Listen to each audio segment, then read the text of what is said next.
Welcome back. The program is still Political Arena. Oganeka Rarapo is my name, and it's time for a dialogue proper. I'd like you to know that I have with me in the studio Comrade Duru Nixon Ufuma. He is the president of UPU Youth Wing. Welcome on board. Also with me in the studio on today's episode of the program is Comrade Jackson Timia. He's a political scientist and youth leader. Welcome on board. Thank you very much. Thanks, Deltas, for having me. Okay, on today's episode of the program Political Arena, we will be looking at the newly signed Electoral Act and, of course, in the 2022 constitutional amendment in general. So, getting started right now, Comrade Duru, I'd like to get what you think about the newly passed Electoral Act signed into law. Okay. The new Electoral Act, as amended according to the National House of Assembly, is a very good one. It's a welcome development. I think since 2015, I think Mr. President Buhari have declared consent to the bill, to the amendment of the Electoral Act. But thank God today he has assigned his signature to it. And it will help us in many ways. I think the recommended, amended, in fact, everything about the Electoral Act now is set for 2023.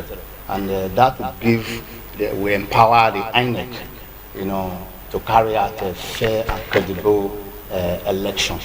And any law that is stagnant, it means that law there's problem. So I think amending the Electoral Act is a good one, because like some of the section of the Electoral Act, did not include the technology, the modern technology now. I think that aspect is already there too. Then the other section also stipulate a quick release of funds to the INEC, at least minimum of 1 year to election.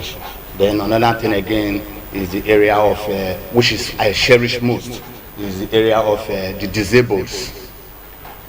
I think there's a session, yes, there's a session that was amended there too, that INEC should make every provision available for the disabled, at least to cast their votes. Then there's another area too, I think like the overvoting.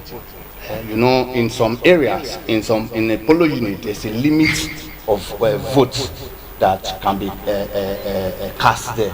But in the past, some area you can maybe you get a polo unit, they say 500, the strength or the registered voters there is 500. At the end of the day, you get a result that is above 500. I think the session two has also put in machineries in place to also tackle that issue. Then the area of, there's a session two which stipulates that any political office holder should not be an INEC official. If you are caught, there's a penalty for that. I think a fine of 5 million, or maybe option of 2 years imprisonment or both. So there are many areas. I think there are so many areas they are amended, and those areas have empowered the INEC to live up to expectations. So it's a good one. It's a good one. Okay,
Okay, you just made mention of appointees using their influence to support whoever they want to support, and at the end of the day, making anyone who is appointing them just emerging with easy victory.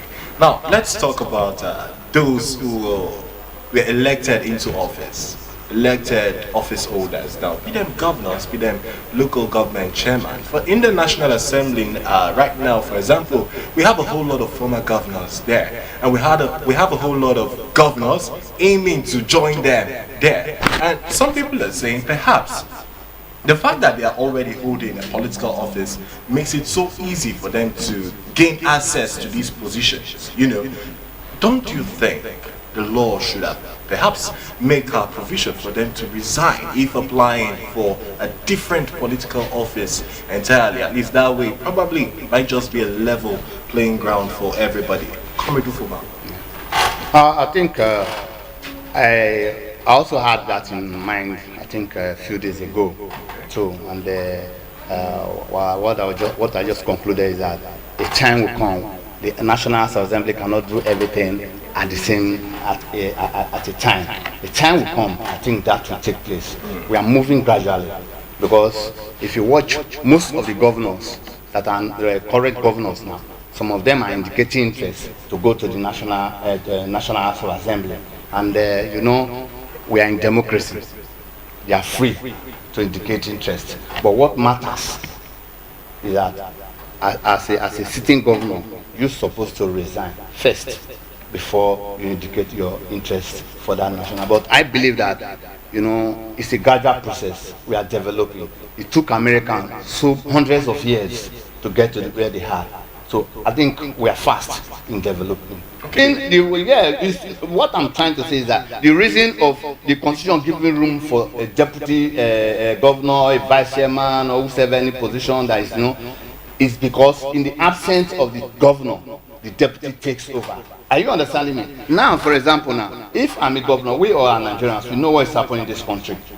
A sitting governor has too much power to influence any election. That is just the truth. Now we just made mentions of a section of the amended Electoral Act, which stipulates that every political appointees, should resign before, you understand me, or partake in voting in any congress or primary. Are you understanding me?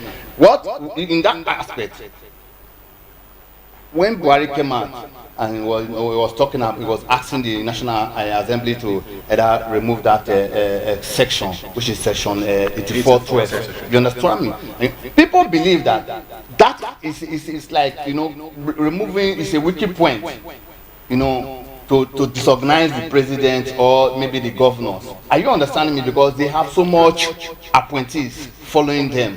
Are you understanding me? The same thing under which I have firmly believe that we will get to that stage, because Nigeria is moving forward. We are progressing. Before, we have never had it like this, where before it's just one way, where the National Assembly will come and make some certain things. Before it's politically undertoned, the president will just influence and the rest things will go like that. But this time around, this 9th National Assembly made it clear that even though they are there, they have people they represent. So because of that, they spell some certain things out. And I firmly believe that with this, time will come. If a sitting governor wants to contest for Senate, you have to resign. I believe that. But for now, it's not Think about The performance and credibility you are talking of, in fact, has not been established in our democracy. But Ben, you did say it's a process. Yes, it's a process. Are you understanding me? It's a process. We'll get there. If you perform well, we don't need to be afraid. In developed countries, you see some persons who just like this Ukrainian president. He's still there. He's still telling you that I'm still in my country, even though the country is burning.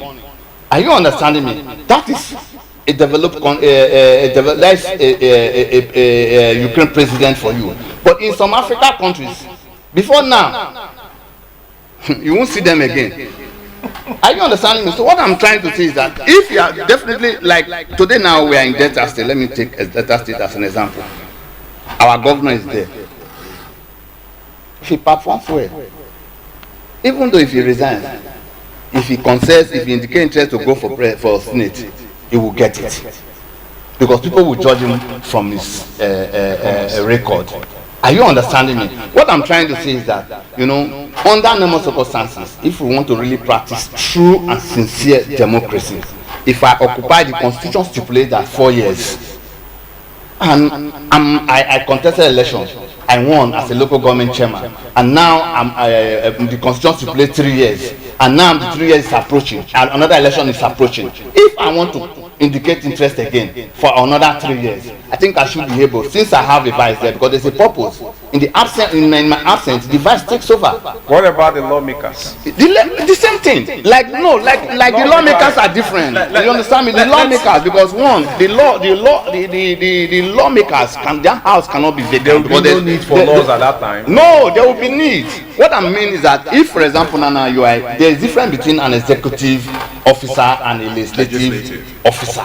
Are you understanding me? Now they are all elected, but there's a big difference. One, as a chairman, as a local government chairman, as a governor, I have deputy governor, I have vice chairman. You must have vice chairman. Are you understanding me? In the absence of the local government chairman, the deputy governor, the president, like now, Osinbajo takes over. You see, Buhari said that since it's out, Osinbajo is in charge. Are you understanding me? That is how we're supposed to be practicing democracy. If I'm indicating interest, I think if I'm confident that I deliver, that I live up to expectations, I think, according to the constitution, if it is 150 days, it's 90 days to election, I think I should be able to come out like this, address my people, and let them know that, look, I'm indicating interest and hereby resign. Are you understanding me? Then my deputy will take over. I think, Comrade Duru, you share similar views, some fears regarding the act. My fear is that, like what my colleague just said, definitely most of the political parties will want to, take to the line of indirect primary. Direct primary is the best, because direct primary, it is the grassroots that determines who becomes, who carries the day. But there are, before, with the level of our politics now, direct primary cannot just take place like that, because you need to put some machineries in place. For example, in direct primary, you need to have a comprehensive list of all members of a political party. Because if you do not put that in place, so I can claim to be a PDP, a member of PDP by having a card, the membership card. Tomorrow, I will also go to APC and say I'm an APC member because I have the card. And some politicians want to use that influence to do some manipulations. Where my fears lies most is the transmission of results. That is where my fears lies most. Electronic transmission? Yes, of the results. Because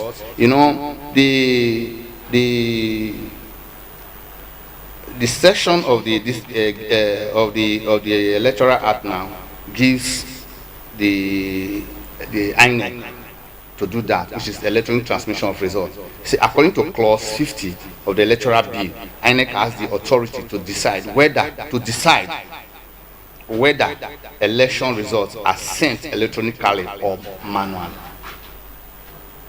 Now, in that situation, it's because I've seen a situation in the past where somebody was announced a winner of an election.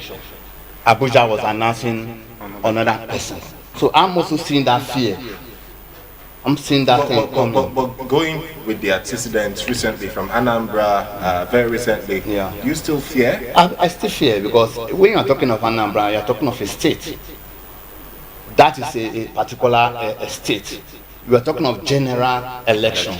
And when you are handling an issue, it's different from when you are handling a collective or a general issue. So my fear is that maybe the election will take place here, the result will be there, everybody will see it clearly, but when you get to Abuja, they will announce different things. That is where my fear is. Duru, next in for your last word in 30 seconds. Yeah, my last word, first and foremost, is to thank our president, Mr. President, for